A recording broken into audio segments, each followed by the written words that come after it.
Hi everyone, welcome back to the channel. So today we're going to be using the Caputo Nuvola flour to make a fantastic Biga pizza dough.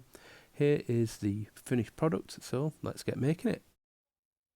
So first off we need the 1 kilogram of flour, and we need 500 grams of water, 2 grams of yeast. We need to mix that together. Once that's mixed, add the kilo of flour to a large box. I've got a clear box there, and then gradually add in the water and yeast mix. So just giving it a shake. So you need to be really careful here, just adding it in gradually and then making sure you shake the box to incorporate the flour and the water and the yeast together, and making sure it's as evenly distributed as possible. So just keep shaking it around, and it will start to form small clumps. It does look a little bit like pastry before you roll it. It has that kind of like texture look to it, is how I would describe it.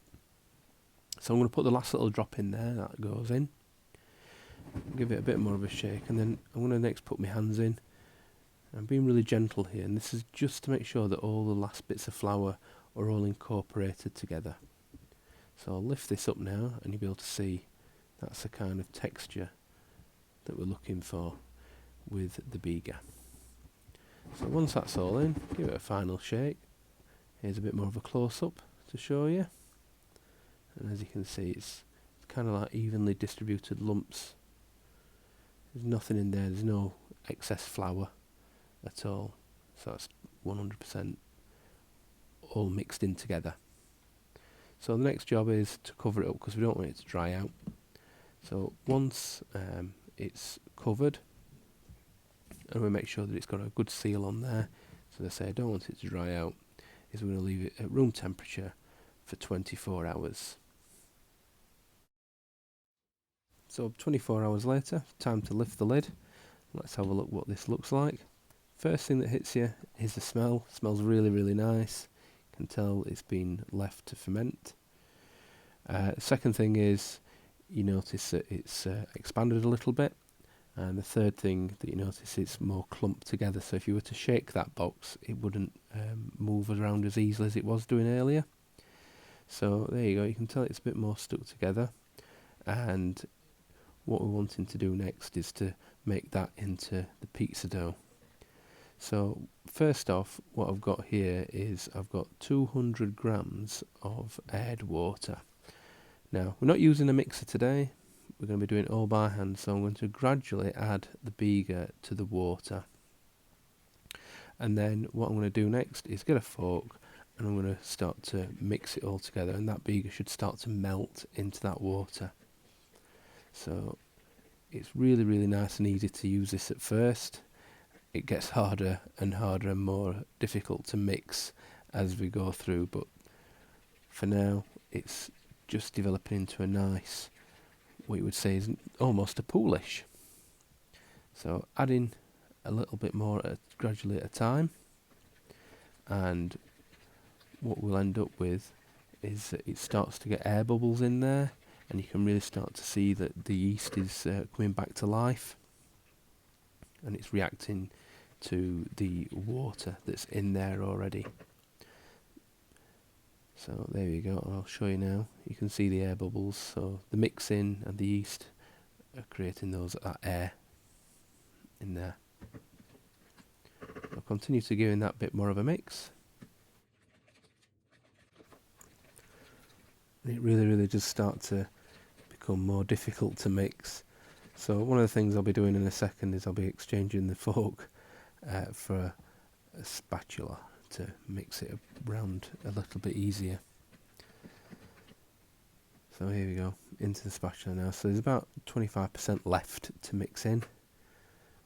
So I shall add in some more larger clumps, and what I'll be doing next is, once all this lot is all incorporated in to the mix, is it may require a bit of mixing by hand, but hopefully doing this part will make sure that a lot of the lumps are removed. So that's all incorporated now, so let's put it on to the work surface, and let's make sure it's mixed so we've got a nice smooth dough. So we need to mix for around 10 minutes, so give that bowl a good scraping out. And then we also need to start to add in 18 grams of salt, and that'll just control the yeast a little bit more. So one of the things that I noticed, it really did pay dividends to make sure that it was given a good mix with the fork, as you saw earlier. That made sure that a lot of the lumps were already removed, which just left it so that we just needed to build up the actual dough itself by kneading and mixing. So there we go, just starting to really stretch it out. You get yourself a good workout, I always think, with mixing and kneading your own dough by hand.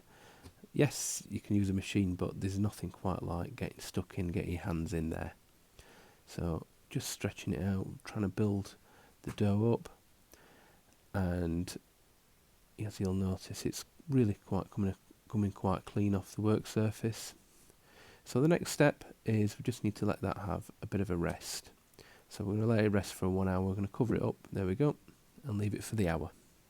So after an hour has passed, we need to take that out, and then we need to pop a little bit of flour in the mixing bowl, and then we need to start to get the pizza dough into the actual mixing bowl itself. So as you can see, it's really coming away nice and cleanly off the work surface. Just using the dough scraper there just to help us along. Pop that in there, come off my hands really clean. On with the shower cap, and then we need to pop it in the fridge for 12 hours. So after 12 hours, we need to take it out of the fridge, and then of course pop it on the side of the work surface, and then we need to let that come up to room temperature. Should take normally about 1 to 2 hours to come back up to room temperature. So after 1 to 2 hours, once it's back up to room temperature, we then need to start to take this out. So pop a little bit of flour on the work surface. Now with this, before I took it out of the bowl, I did notice that it came out of the bowl nice and cleanly, which is good. It's a good sign that it's not sticky. Means that the pizza dough is really coming along quite nicely. So all we need to do next is give it a bit of a knead, and that'll just make sure that it's nicely at an even constant temperature. So as I was putting my hands in, I could feel there was still a couple of cold spots, so the warmth off your fingers does help here.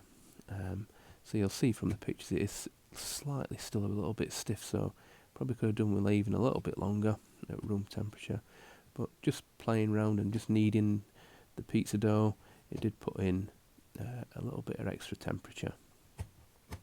So once we've had that 10 minutes, it's then a case of just letting it rest for a further hour. So cover that up and we'll leave it for an hour. So after the hour, we're now ready for make some pizza balls. So one of the things I just need to do quickly is just pop that into the mixing bowl, because I just want to make a measurement, see how much it weighs. And for this, we're going to be doing 241 gram pizza balls. So we'll also get 7 out of that bulk pizza dough mass. So cut the first one off, see if we can get it accurate, and for a change, there we go, first time. So we'll give that a bit of a roll round, and we'll just form it into a pizza dough ball. And then once we've got the pizza dough ball in place, I'll then pop it in another plastic container that I've got. So there you go, there's the 6 pizza balls. Just put a little dusting of flour at the bottom, and here we go. What we need to do is let them rest for 4 hours. So before we get onto the pizza, here's the toppings. So I've got some semolina Caputo flour as well this time, so I'll be using that for the stretching. I've got the pepperoni, the ham, the mozzarella, the tomato sauce, the parmigiano, the prosciutto ham, and the grated mozzarella, and of course the star of the show are the dough balls. It's time to fire up the oven. So there we go, fired up. So after a while it gets to 400, so it's time to check the temperature. And as you can see, it's nearly 500 degrees at the back, so there's a big temperature difference between what's on the dial and what's on the gun. So I want to let that rest for a little bit, so I'm going to put the flame down on low. So this is about 10 minutes later, still at 400 on the dial. Let's have a look at what it is on the gun, and there you go. There's a difference, a drop in temperature. You know, it's in the mid to lower 400s at the back, and it's around 400 in the middle. So it does make a big difference of just when it gets to 400, just turning that oven down and letting it rest a while. So pizza time. So here's the first dough ball out. First observations is it's very, very soft, this dough. There's no spring back, so it's good. It's had plenty of time to rest. So sometimes you notice that when you're trying to stretch a pizza out, it immediately springs back. Not with this particular one, so we'll get some tomato sauce on. And we'll put some Parmigiano on next. So just on with that tomato sauce, here's Parmigiano, let's put some of that on. And then it's time for the grated mozzarella, and we'll put some sun-dried tomatoes. Love sun-dried tomatoes on pizza, and I've said that in other videos as well. And the pepperoni, put some of that on. And the next bit is we'll put some buffalo mozzarella on. There we go. I do love buffalo mozzarella as well on pizza. It is really, really nice. One of my favourites. Slide that onto the peel, and then slide that into the Roccbox. So for this, get the turning peel ready, and then we'll give that a bit of a turn round, and you can tell straight away that crust, how risen is that crust. So a few moments later, it's time to come out, and we'll put that onto the chopping board so you can have a look, and we'll open that up. But listen to that. Just like in the last video, this flour really does deliver crispy pizzas, regardless of which method we use, whether we use the Polish or the Biga.